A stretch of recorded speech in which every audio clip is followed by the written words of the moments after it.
So let's start chapter 1. Chapter 1 is basically about the particle nature and states of matter. Okay, of any of like all matters. Okay, so as we know, matter is like what?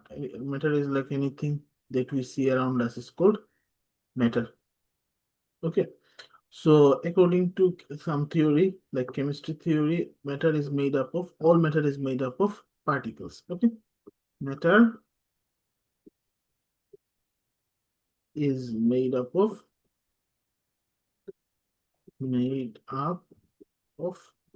particles.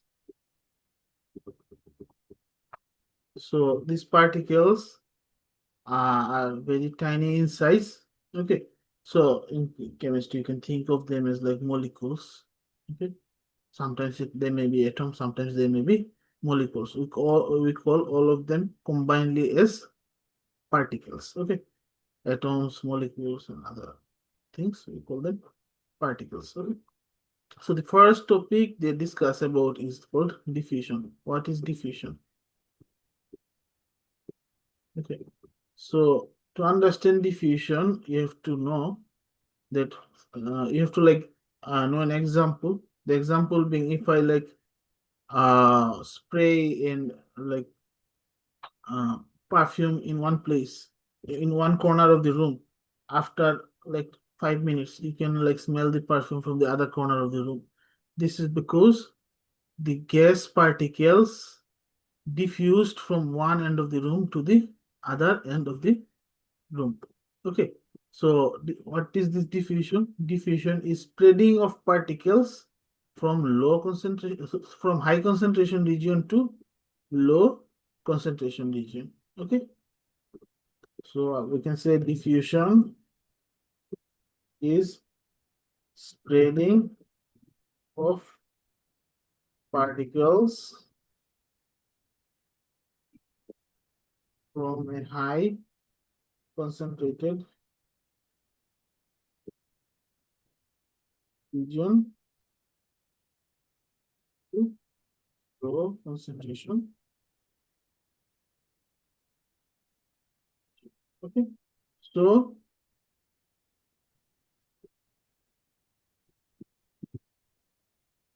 if particles spread from like one place where there is the concentration is high to other place where the concentration is low, we call them diffusion. For example, if you have a glass full of water, okay, now what do? You drop some red ink. Okay, you drop some red ink here. You will see that after some times in the water, the red ink will spread out, like the whole water will become red. Why does this happen? This happens because the particles, the molecules of red inks, they diffuse from this small place to the rest of the water. Okay, this is basically spreading. Why the question is like why do they spread? Okay, so basically, if you see, uh, particles will normally move in a Brownian motion. We say okay, so the motion looks like this Brownian motion. So the more particles you have, they will move more randomly. Okay, even like with temperature, this motion changes. The higher the temperature, the more like randomly and faster particles tend to move. Okay, so what happens is if you have a concentration, the particles if there is a high concentration in some places, the particle will move quicker. So what happens is like if you have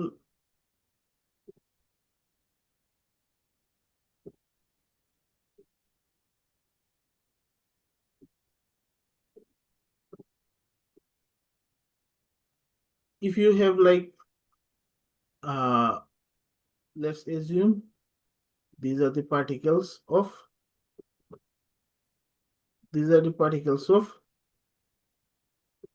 water. Okay, they have some gaps.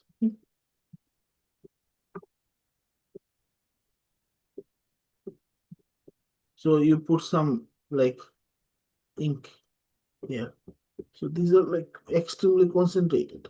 When they are concentrated, they are vibrating very fast. When they are vibrating very fast, and in this side the vibration is less, so there is less pressure on them from one side. So what will happen? These particles will spread out in this direction. As a result, they will mix up. Okay, so they mixes up within the red particles. There will be now the red, let's assume, is the water particles, and the blue, let's assume, they are the ink particles. So what happens? The ink particles will now embed within the water particles. Like they will try to equalize in concentration so that the whole thing becomes a inky water. So this is basically diffusion. Through diffusion, particles will spread from concentration, high concentration region to a low concentration region. The next topic in this chapter is the states of matter. What are the states of matter? There are commonly, for at least for IGCSE, you have to know 3 states of matter.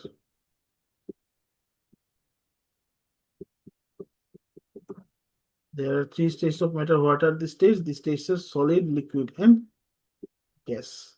Solid, liquid,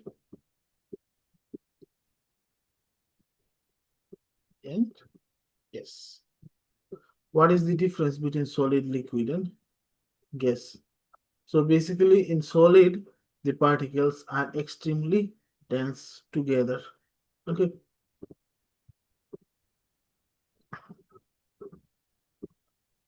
For solid, the particles will be tightly packed, we say. Okay. Very close to each other. Most of them are like touching. So they are very tightly packed. They have very little room to move. So they don't move basically. They are tightly packed. They will not move.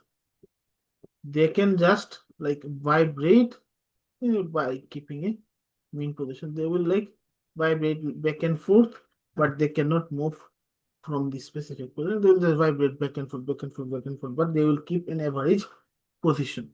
Whereas in liquid, the particles will be like more spread out, so they can move freely, but they will have to stay within their container or boundary. Okay. Whereas in gas, the particles are very far apart.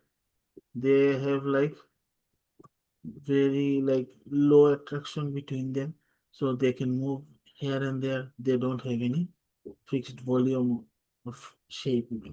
Okay, so you have to know a few things about solid. Solid particles are tightly packed. Particles vibrate, keeping mean position. They keep an average position. And the particles, the solid they have fixed shape and volume. So when you like have a solid particles, their shape will not change, their volume will not change. If you have like 1 liter or 1 meter cube of any solid, it will be 1 meter cube wherever you take it. But for liquid, this is slightly different. Particles are loosely packed. Particles can move freely within their boundary.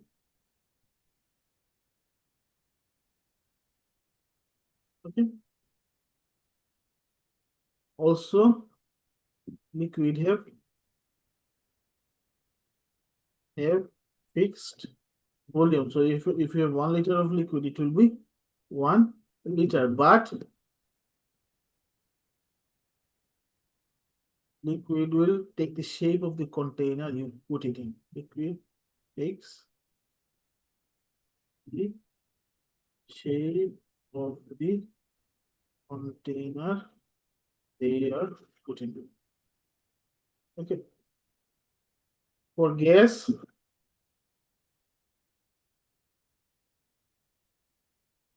particles are very loosely packed.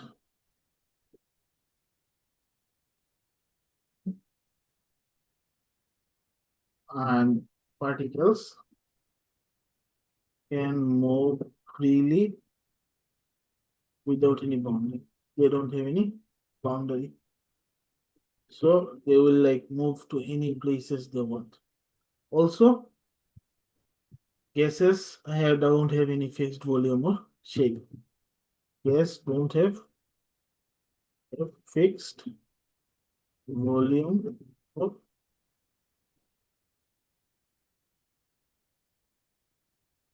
a take the shape and the volume of the container. So what happens is like for gas, if you have like if you put a gas like in 1 meter cube container, the volume of the gas will be 1 meter cube. If you put the gas in 2 meter, same gas in 2 meter cube container, the volume will be 2 meter cube. So it will take whatever the volume of the container is, the volume of the gas will be that. And like since the volume can change for gas, they have a change in pressure we say. Okay. So for example, like water can stay in all three states within our like vicinity, so we can see them in different uh states. For example, in solid state it is ice, in liquid state it is water, in gaseous state it is steam. So we can see all of them, like see water in all of the three states of matter. Okay. So the next thing you need to know is change in state. Okay. So whenever you have suppose a container with ice, let's say you have a beaker full of ice. Okay, you pose it. What you do, you start heating it. What will happen? If you start heating it, initially the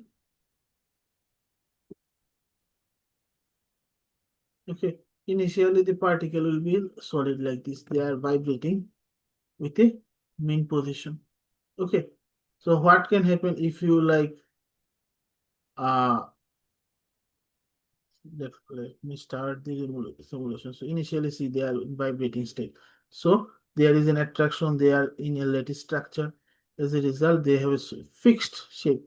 But as the temperature is like increasing, as it is heated, okay, we are heating it. As it is heated, you see the temperature will start to rise. When the temperature rises enough, it will, if I increase the heating amount, you will see that a few particles will be breaking off it. When the particle starts to break off this lattice structure, we call it liquid. It will change into liquid state. See, it shows it's melting now because you see the particles around the edge are having enough energy that it can overcome the attraction within. See, it started to move off. So it has become now liquid. If it like goes further, it will like move very fast, then at that time it will become a gas. Okay, so what happens when solid is like heated? the particles initially gains kinetic energy. As a result, they will vibrate faster and faster and faster. After sometimes, they will have enough energy that they can like overcome the attraction in the lattice. So they will become free and they will be free to move within the like boundary. So they becomes liquid. When the liquid is heated, when the liquid is heated, so solid becomes just water after heating. Okay. When we heat it further, it becomes gas. Okay. Why does it becomes gas? Because the particles now have enough energy that they can overcome the boundaries attraction force. Okay. So they will be free to move anywhere. So these are the three changes of three states of matter and what changes can happen. So you have solid, you have liquid, and gas. When you heat them, they will change from solid to liquid. When solid to liquid happens, this is called melting. Okay. When you heat it further, the liquid melts to become gas. This is called boiling. When you do the opposite, instead of heating, if you like, this is the heating direction. Instead of heating, if you like start to cool down, like you have gas and you are cooling them, what will happen? The gas becomes liquid. This state change is called condensation. Similarly, if you cool down a liquid, it becomes solid. The state change is called freezing. Okay, these are the four common changes, but for some molecules, like some particles, they have unusual structure. As a result, they like sometimes when a solid is heated, instead of becoming liquid, they will just directly become gas. This process of directly moving from solid to gas state, it's called sublimation. Okay, so this state change is called sublimation. And what if the reverse is happen? If like the like gas directly converts into solid, we call this deposition. Okay, so these are the six like changing state that can happen. So the particles which undergo sublimation and deposition are called sublimates. They are called sublimates that undergoes sublimation and deposition. Some examples include iodine,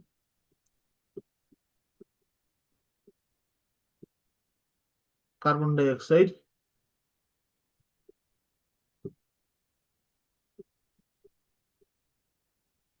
then we have also naphthalene. These undergoes sublimation. They are called sublimates. So sublimates are substance that can undergo sublimation. So one thing you may have noticed that I use the term boiling. There is another term that can be used to explain when liquid turns into gas. This is called evaporation. So the question is, what is the difference between boiling and evaporation? What is boiling and what is evaporation?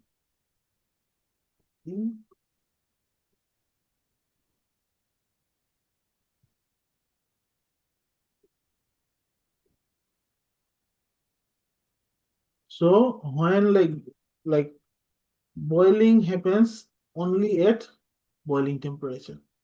Okay, happens only at Right? Boiling point. Evaporation can happen at any temperature.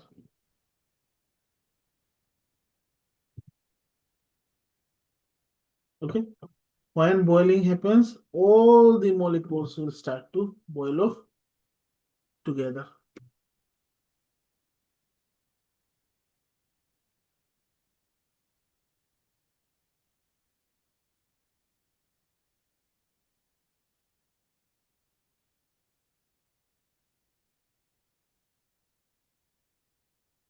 Or we can say like boiling happens throughout the whole substance.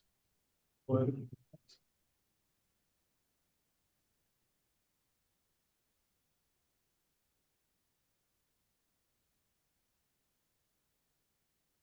Whereas evaporation only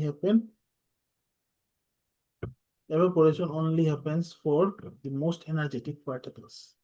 Evaporation and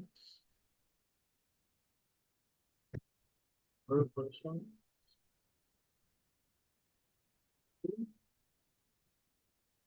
most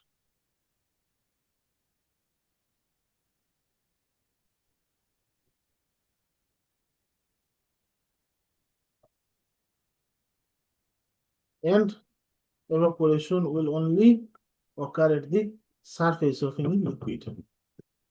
Evaporation occurs surface.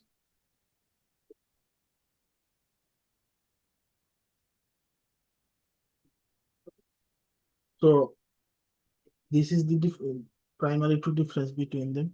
So like whenever you have like water on top of your table, it will like slowly evaporate out. Okay. So another thing you need to know is when evaporation happens, evaporation like in the system where the evaporation is happening, the system will get cooler because most of the energetic particles has moved away. The average energy of the particles will be decreasing. Since the average energy of the particles decreases, the temperature of the substance will decrease. Okay, so we can say evaporation has cooling. Also, evaporation is sometimes aided by wind. If you have like wind blowing, evaporation will be happening faster. So for example, if you mop any floor, if you keep it like this, it will like evaporate in like 10 minutes. But if you turn on the fan, you will see the water will like vanish in 2 minutes. So the wind is like effectively increasing the rate at which evaporation occurs. So evaporation can like happen at any temperature. It can be like it can provide a cooling effect. So for example, whenever we are sweating, if you have like wind blowing outside, you'll feel colder because the sweat molecules, them like most energetic molecules of the sweat is moving away from the from our body. So the average temperature at the surface of our body will be decreasing. As a result, we'll feel colder. Okay.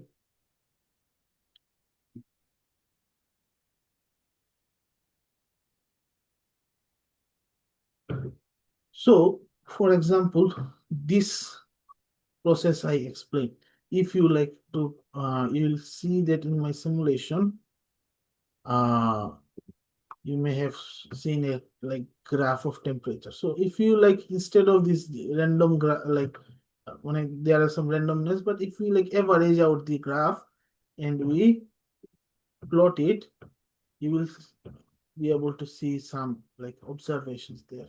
Okay. So if you like plot temperature, what time, like how much time you are heating. Okay, in x-axis there is time, in y-axis there is temperature. You will observe that initially the temperature will be some negative value because it is ice. Let's assume it was initially at minus 50 degrees, minus 50 degrees Celsius. Okay, so it will be like as time passes on, as we heat, the temperature will rise. Okay, at 0 degrees Celsius, you will observe that the temperature doesn't change. It is just staying same to same. After some times, you will observe that the temperature will start to rise again. But at 100 degrees Celsius, you will see that it will stop rising again and becomes constant for a long time. After some times, it will start rising again. Okay, so you can see there is 5 distinct like area in this graph. What are these areas? If you see in the bottom part, the particle is solid. In this part, the substance is liquid. Okay. In this part, the substance is gas. Okay, so these are the 3 states, and in between these states, there is change of state happening. Okay, there is some change of state that is happening. This is called melting, and in this thing it is boiling.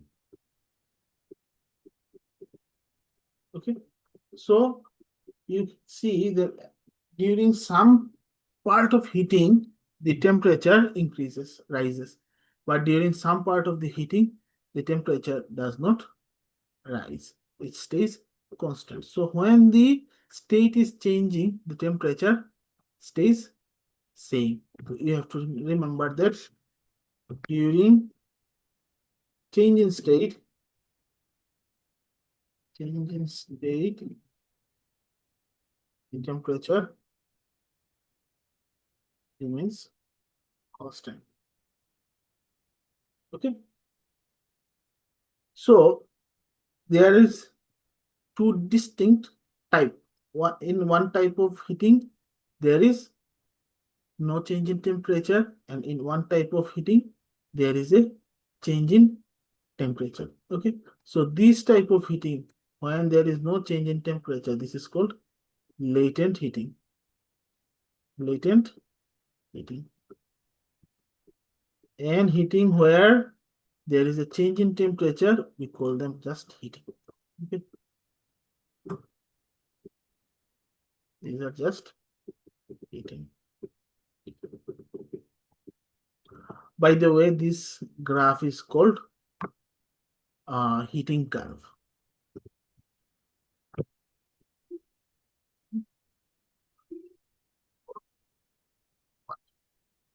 Okay, so you see there is 2 distinct type of heating. One is just normal standard heating, another is called latent heating. Okay, and also you will observe that when it is in solid, liquid, and gas, in 3 states, the heating gradient will not be same. It will be slightly different. The gradient will be slightly different. Maybe it can be same, but most of the time it is slightly different. Also, melting and boiling, you will see that it takes less time to melt compared to time taken for boiling. So there is a difference between the time it takes to melt and the time it takes to boil. Why is this so? You need to know why like the time taken for melting is lower than time taken for boiling. So few things there. During state change, the temperature remains constant, and the temperature at which melting occurs is called melting point. The temperature at which melting occurs is called melting point. The temperature at which boiling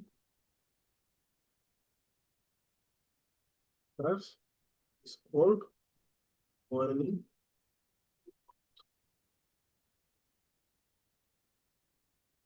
Okay. So the thing I was talking about, why melting takes less time than boiling. Okay, so this is a common question they can ask you in IGCSE. So whenever we are like melting something, we are just overcoming the lattice attraction. Okay, so we don't need to like break any bonds. Okay, and like when melting, we just need to have enough energy so that they can move freely, but they are not overcoming the whole like structure. They're not moving away from the whole structure. So as a result, it takes less energy to melt. But when you have when you need to boil, you need to like give the particles enough energy so that they can move freely anywhere. So it takes a large energy to moving this direction, like to boil them. So as a result, since it takes a large energy, so it will take a longer time to give give them this energy. Okay. So similar to the heating curve, there is a curve called the cooling curve.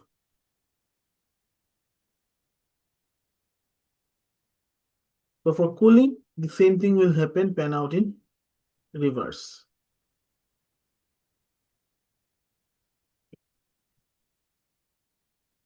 So if you have like something at 120 degrees Celsius, so it will first decrease in temperature, then it will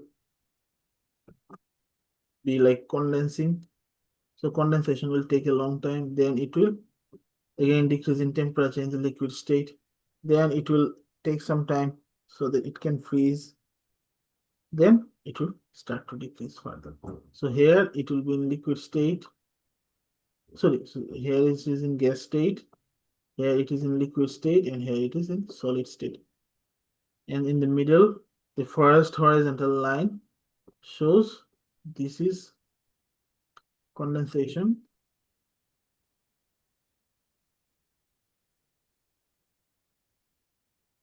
And here, this is freezing.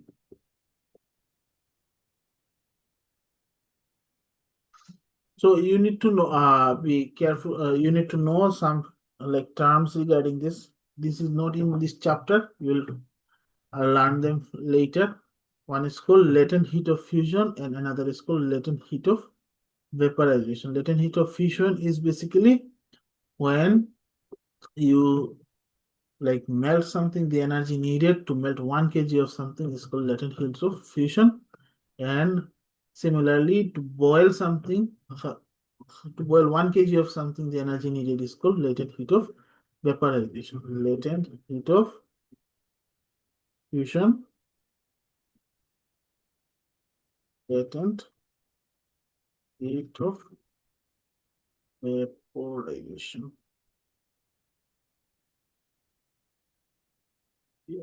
You will learn them later in later chapters. Okay, even in like physics, this thing will like come. So this is all about the heating and cooling of substances. The next final topic in this is gas pressure.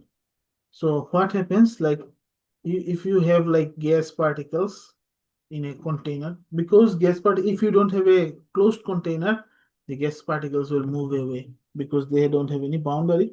So whenever we are thinking about or discussing about gases, we will always assume the container is closed. So if you have a closed containers, there is some gas particles. So these gas particles will be randomly moving in all direction.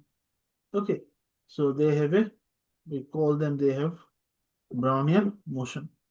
So like this, they have some motion. Particles are moving. So you see, when the particles are moving, they will hit the boundary. Okay, whenever they hit the boundary, they exert a force on the boundary. We call there is a change in momentum at the boundary. When there is change in momentum in the boundary, there is a force in the boundary. As force is applied on the boundary, the particles will exert force, so there will be a pressure on the boundary. So what happens is, if the particles are heating, they will bounce back. So when they are bouncing back, there is a force applied on the wall of the container. So as a result, as more force is applied on the wall of the container, a pressure is exerted on the container. So you have to know that the pressure, how pressure is being exerted. Okay.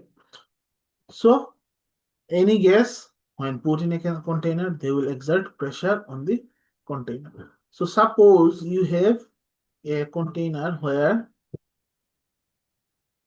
one side of the container is kind of free to move, okay, like a piston. So this is free to move, okay, this end is free to move. So if you have particles, gas particles inside it, they are exerting a pressure on the container. That means they are exerting a force on the piston. Similarly, all around us there is gas, air. So the air has air molecules. The air molecules are also exerting pressure on us. There is a natural pressure. So the air molecules are also exerting a force on the piston. So whenever you have force from both sides of the piston, if the pressure inside, let's assume it's P1, and if the pressure is outside is P2, if P1 is greater than P2, what will happen? The outside pressure is lower than the inside pressure, so the inside force will be higher. As a result, the piston will move upward, outward. Okay, piston moves outward. Okay, similarly, if the opposite happens, if like P1 is less than P2, what happens? The outside pressure is more than the inside pressure. As a result, the force exerted from the outside is more than the force exerted from the inside. As a result, what will happen? The piston will move inward until the force becomes same, until the pressure equalizes. So piston will move inward.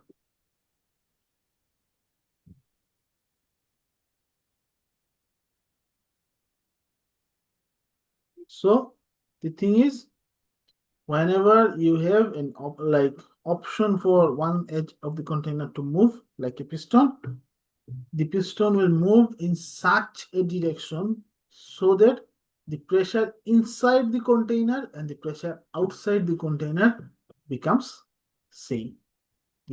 We say the pressure equalizes. Okay. Then another thing you need to know, if you suppose have a container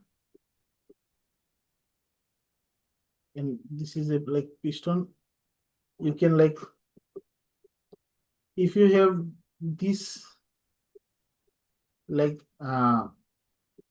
position of the piston, now you try to move it inward. What you do? You move it inward, so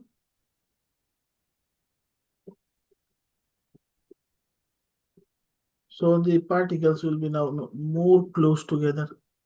The number of particles is not changing. So since the number of particles stays same, they are now compressed out. So they can like move, they can like collide more and more.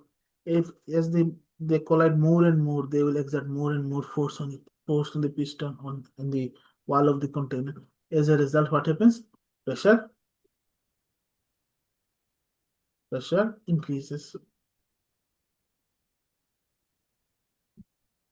And if you do the opposite thing, like if you move it outward,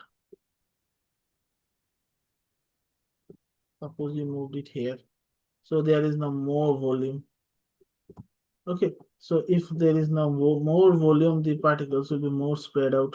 Since the particles are now more spread out, so in this, it was moved outward, and here it was moved inward. Okay, so if you move outward, the pressure will decrease. Why the pressure decreases? Because the particles are now more spread out, so they have less chance of collision. Since they have less chance of collision, they will collide with the wall of the container less. Since they collide with the wall of the container less, there will be less force exerted on the wall of the container. As a result, the pressure of the container will decrease. So when you decrease the volume, the pressure increases. When you increase the volume, pressure decreases. So if you increase the volume, pressure will decrease. If you decrease the volume, pressure will increase. You have to know that. Okay. So for any gas, this is true. If you change the volume, the pressure will change. Okay. So if we increase the volume,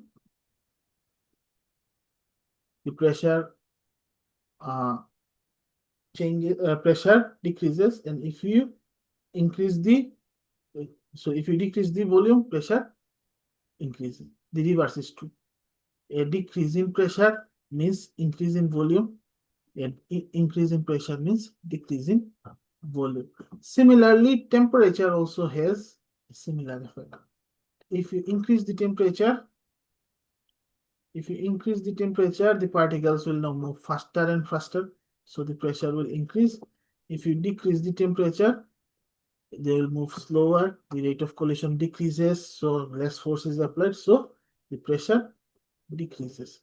Okay, so you have to remember this also, that an increase in pressure, so increase in temperature is the pressure, and decrease pressure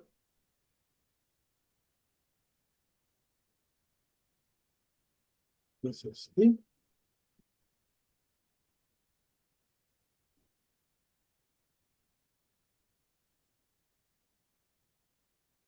okay. And another thing I forgot to say is, like, whenever diffusion is happening, the rate at which like particles will diffuse, it depends on few things. Okay, rate of diffusion.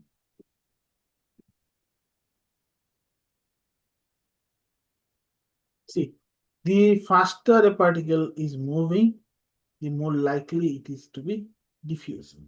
The slower a particle is moving, the less likely the particle, the like substance will diffuse. Okay, faster particles move, higher the rate of.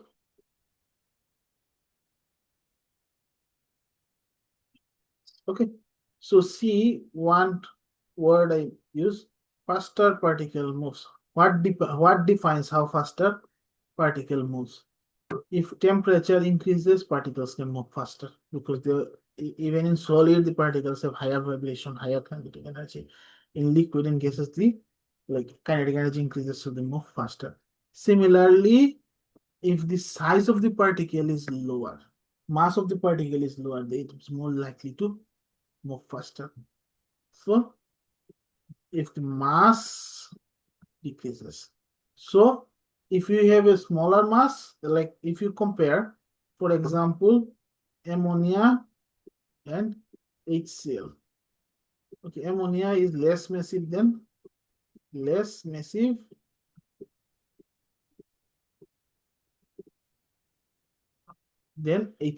HCl is more massive.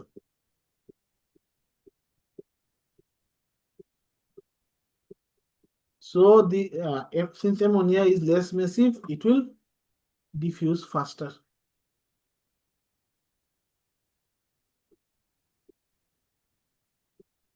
And since HCl is more massive, it will diffuse slower.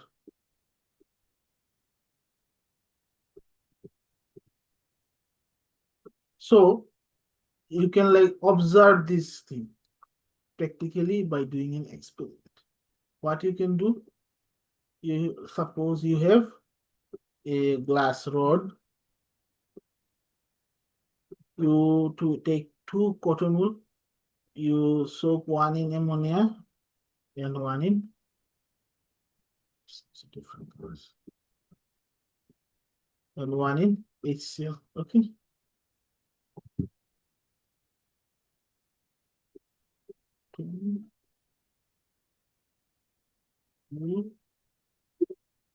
Soaked in ammonia. Sorry, soaked in HCl as well. And this one is potable.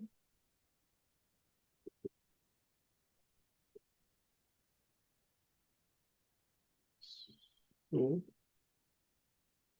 in ammonia.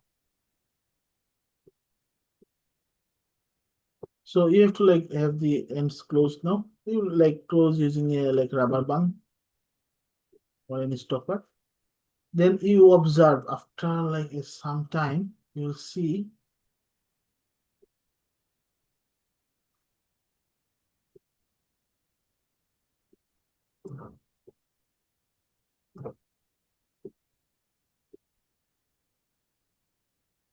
after some time you will observe that there is a smoke. Okay, so the position of the smoke will be closer to the HCl compared to the ammonia. Why is the position of the smoke closer to HCl than ammonia? Because HCl is more massive, it moves slower. Since ammonia is less massive, it moves faster. So from one side, one side the gases are moving slowly, diffusing slowly. From other side, the gases are diffusing faster. So as a result, when they meet, it will be closer to the HCl because it traveled less distance. So as a result, the smoke will be close to HCl compared to ammonia, which shows us that ammonia moves faster. So ammonia is lighter. So you have to know the rate of diffusion depends on the mass and the temperature of the substance of the gas or liquid. Okay. So this is basically the chapter 1 of IGCSE chemistry.